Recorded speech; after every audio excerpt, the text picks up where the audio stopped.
The Game of Life and How to Play It by Florence Scovel Shinn.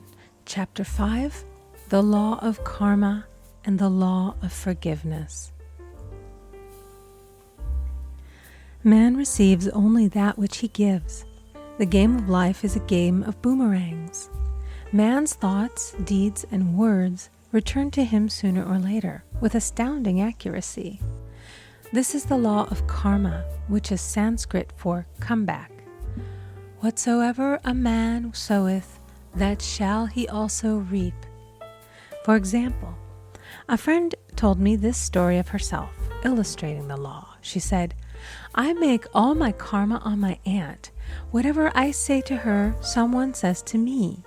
I am often irritable at home, when one day said to my aunt, who was talking to me during dinner, 'No more talk, I wish to eat in peace.' The following day I was lunching with a woman with whom I wished to make a great impression. I was talking animatedly when she said, 'No more talk, I wish to eat in peace.' My friend is high in consciousness, so her karma returns much more quickly than to one on the mental plane. The more man knows, the more he is responsible for, and a person with a knowledge of spiritual law, which he does not practice, suffers greatly in consequence. The fear of the Lord, law, is the beginning of wisdom. If we read the word Lord, law, it will make many passages in the Bible much clearer. 'Vengeance is mine, I will repay, saith the Lord,' law. It is the law which takes vengeance, not God. God sees man perfect, created in his own image, imagination, and given power and dominion. This is the perfect idea of man, registered in divine mind, awaiting man's recognition. For man can only be what he sees himself to be, and only attain what he sees himself attaining. Nothing ever happens without an onlooker, is an ancient saying. Man first sees his failure or success, his joy or sorrow, before it swings into visibility from the scenes set in his own imagination. We have observed this in the mother picturing disease for her child, or a woman seeing success for her husband. Jesus Christ said, "And ye shall know the truth, and the truth shall make you free."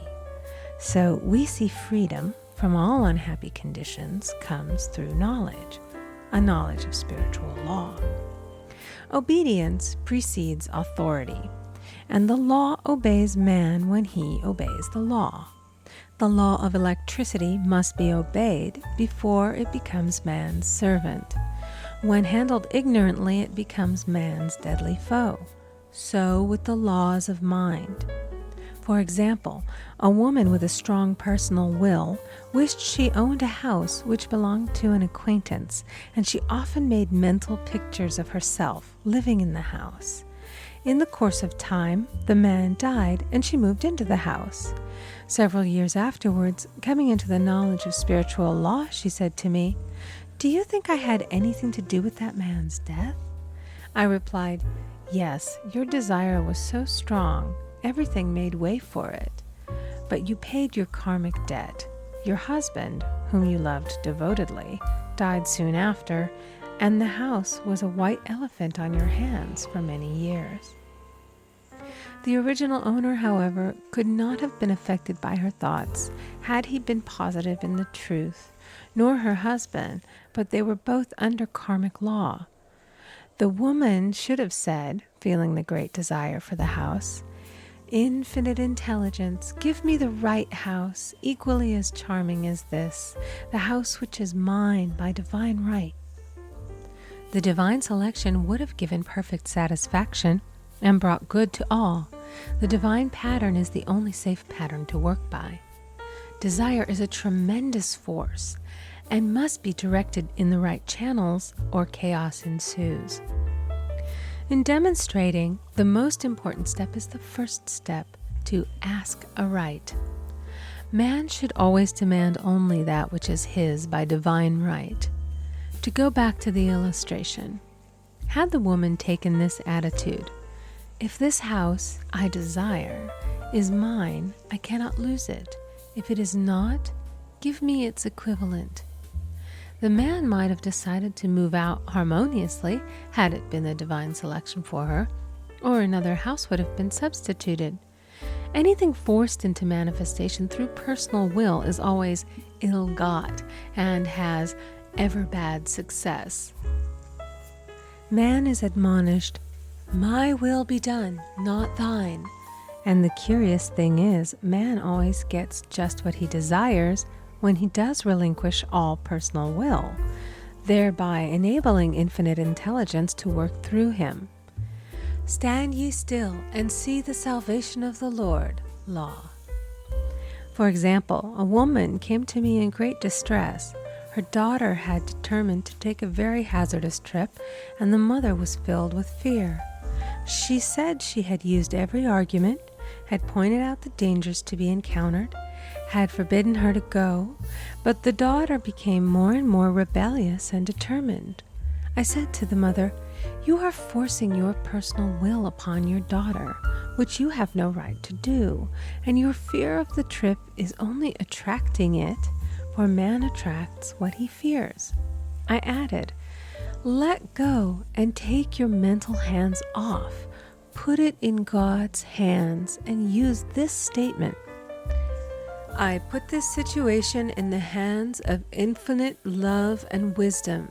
If this trip is the divine plan, I bless it and no longer resist. But if it is not divinely planned, I give thanks that it is now dissolved and dissipated."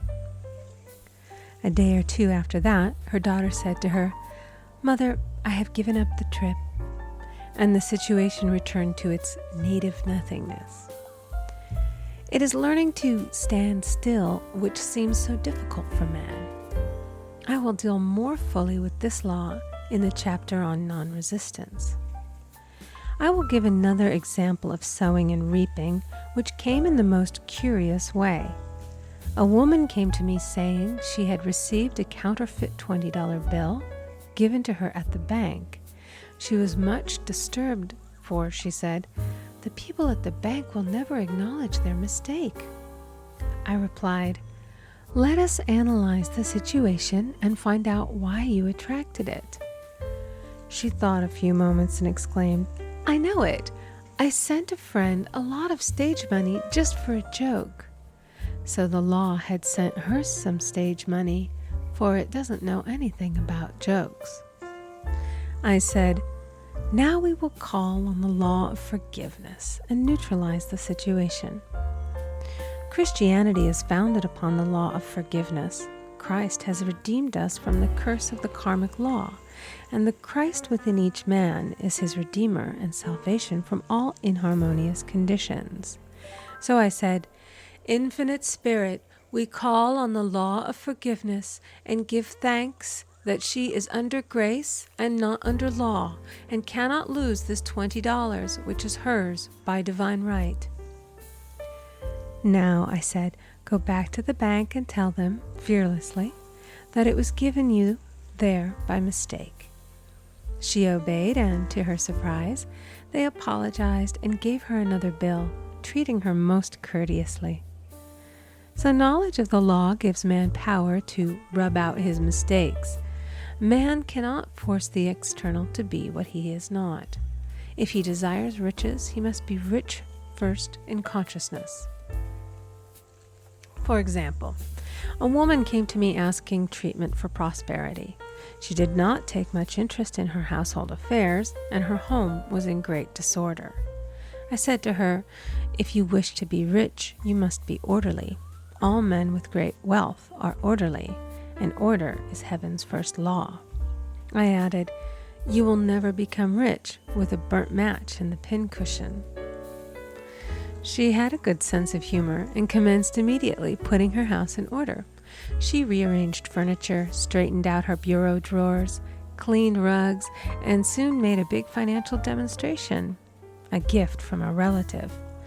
The woman herself became made over and keeps herself keyed up financially by being ever watchful of the external and expecting prosperity, knowing God is her supply. Many people are in ignorance of the fact that gifts and things are investments, and that hoarding and saving invariably lead to loss. There is that scattereth, and yet increaseth. There is that withholdeth more than is meet, but it tendeth to poverty. For example, I knew a man who wanted to buy a fur-lined overcoat. He and his wife went to various shops, but there was none he wanted. He said they were all too cheap looking. At last he was shown one the salesman said was valued at $1,000, but which the manager would sell him for $500 as it was late in the season. His financial possessions amounted to about $700. The reasoning mind would have said, "You can't afford to spend nearly all you have on a coat."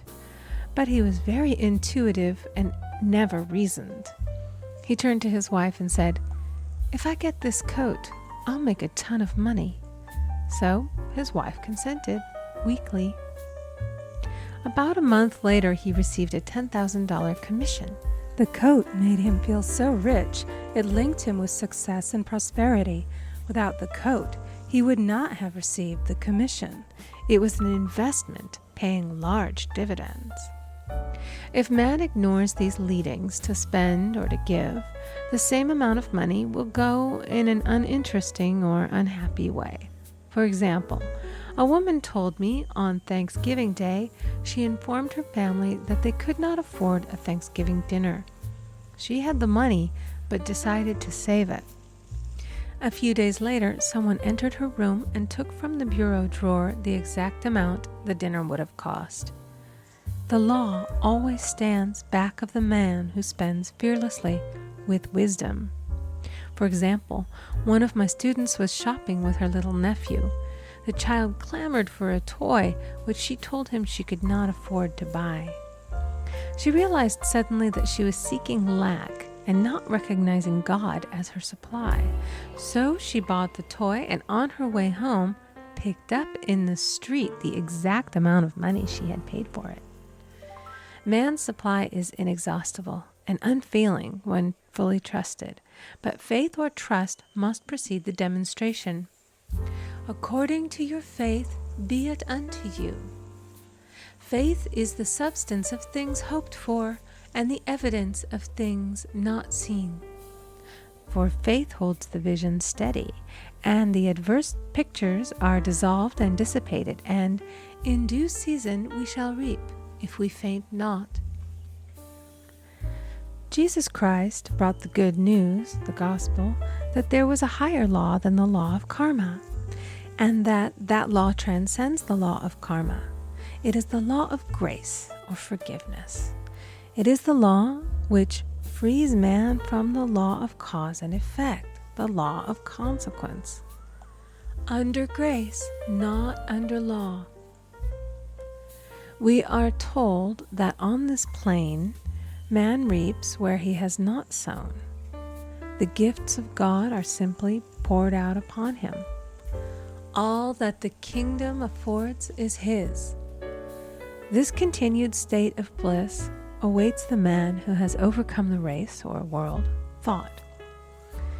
In the world thought there is tribulation, but as Jesus Christ said, "Be of good cheer, I have overcome the world."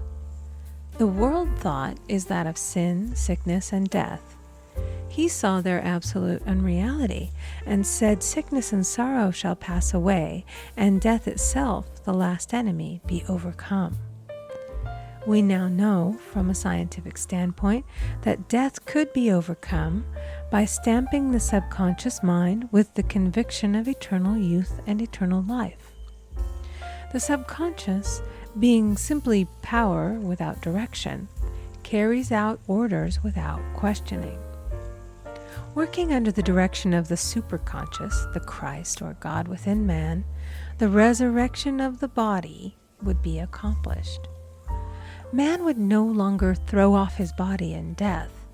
It would be transformed into the body electric, sung by Walt Whitman, for Christianity is founded upon the forgiveness of sins and an empty tomb. End of chapter 5. Recording by Amy Conger.